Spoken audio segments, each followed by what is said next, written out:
ভারতের রাজনীতিতে বড় ধরনের পরিবর্তনের আভাস মিলছে। প্রায় 5 দশক পর দেশটিতে রাজ্যহারা হলো বামপন্থীদের রাজনৈতিক জোট বামফ্রন্ট। অর্থাৎ ভারতের আর কোনো রাজ্যে বামপন্থী সরকার ক্ষমতায় নেই। সর্বশেষ কেরালায় টিকেছিল বামফ্রন্টের সরকার।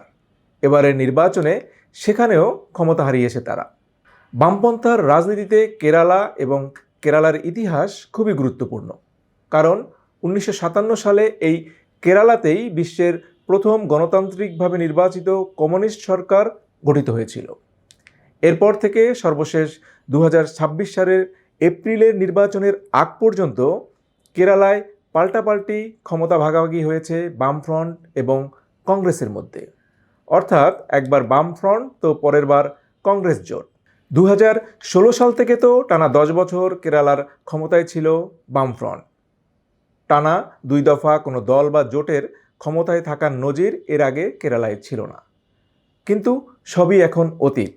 1977 সালের পর থেকে ভারতের অন্তত একটি রাজ্যে বামপন্থীরা সবসময় ক্ষমতায় ছিল, কিন্তু এবার সেই ধারাবাহিকতা ভেঙে গেল। পুরোপুরি রাজ্যহারা হলো বামেরা। ফলত প্রশ্ন ওঠাটাই স্বাভাবিক, ভারতে তাহলে বামফ্রন্টের ভবিষ্যৎ কী? এ নিয়েই আমাদের আজকের পর্যবেক্ষণ।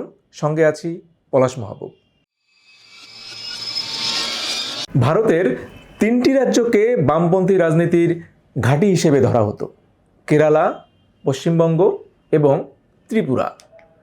একসময় পশ্চিমবঙ্গ ও ত্রিপুরাতে দীর্ঘদিন ক্ষমতায় ছিল বামফ্রন্ট। পশ্চিমবঙ্গে টানা 34 বছর আর ত্রিপুরাতে 2 দফায় 35 বছর। এর মধ্যে দ্বিতীয় দফা ছিল টানা 25 বছরের। 2011 সালে পশ্চিমবঙ্গে মমতা ব্যানার্জির তৃণমূল কংগ্রেসের কাছে আর ত্রিপুরায় 2018 সালে বিজেপির কাছে ক্ষমতা হারায় বামেরা। এই 2 রাজ্যে বর্তমানে বামফ্রন্টের অস্তিত্বই বিলীন হওয়ার পথে। সর্বশেষ 2026-এর নির্বাচন, যে নির্বাচনে তৃণমূল কংগ্রেসকে হটিয়ে বিজেপি জয়লাভ করেছে, সেই নির্বাচনে বামফ্রন্ট জিতেছে মাত্র 2টি আসনে। অথচ মাত্র 15 বছর আগেই রাজ্যটিতে টানা 34 বছর ক্ষমতায় ছিল তারা।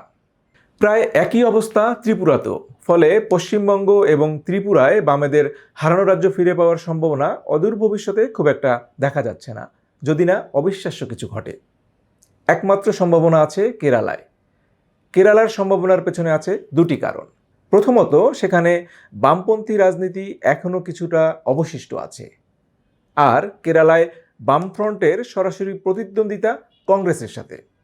সেখানে বিজেপি একেবারেই শক্তিশালী না। রাজ্যটিতে বিজেপির ডানপন্থার রাজনীতি এখনও সেভাবে জায়গা করতে না পারায় বামপন্থী রাজনীতির অবস্থান এখনও কিছুটা টিকে আছে। দ্বিতীয় কারণ, কেরালার ক্ষমতার রাজনীতির পালাবদলের ইতিহাস। রাজ্যটিতে সাধারণত 5 বছর পর পর ক্ষমতার হাত বদল হয়। ফলে কেরালায় বামফ্রন্টের আশা এখনও আছে, কিন্তু সে তো 5 বছর পরের কথা। বর্তমান বাস্তবতা হচ্ছে ভারতের কোনো রাজ্যেই আর ক্ষমতায় নেই বামেরা। আর শুধু রাজ্য নয়, ভারতের জাতীয় রাজনীতিতেও বামেদের প্রভাব কমছে। 2004 সালে নির্বাচনে যেখানে তাদের 62টি আসন ছিল, এখন তা নেমে এসেছে মাত্র 8টিতে।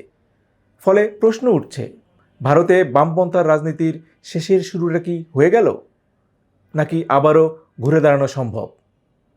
রাজনৈতিক বিশেষজ্ঞরা অবশ্য এখনই আশার বাতি নিভিয়ে দিচ্ছেন না।